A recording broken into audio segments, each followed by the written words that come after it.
বীরভূমের দুবরাজপুর ব্লকের হেতমপুর গ্রাম শ্রী দক্ষিণা কালীর অষ্টমঙ্গলা পুজো হয় ধুমধাম করে।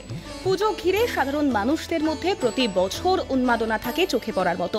রীতি মেনে দীপান্বিত অমাবস্যার রাতে এখানে কালী পুজো হয়, কিন্তু অষ্টমঙ্গলা পুজো হয় আরো বড় কলেবরে। ভোগ প্রসাদ পান 20,000 ভক্ত।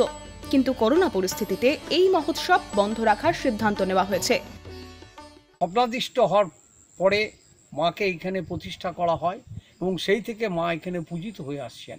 এই বছর তাদের সুরক্ষার ও ভক্তবৃন্দের সুরক্ষার জন্য আমরা অতিমারির কারণে মহোৎসব বন্ধ রেখেছি, কিন্তু পূজাযোগ্য অনুষ্ঠান যেমন হয় সেই পরে মায়ের পূজাযোগ্য অনুষ্ঠান হবে।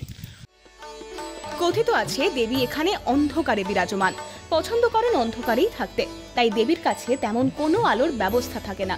যদিও বর্তমানে ভক্তদের কথা ভেবে মন্দির চত্বরে আলোর ব্যবস্থা করা হয়। বীরভূম থেকে ভোলানাথ চক্রবর্তীর রিপোর্ট, ক্যালকাটা টেলিভিশন নেটওয়ার্ক।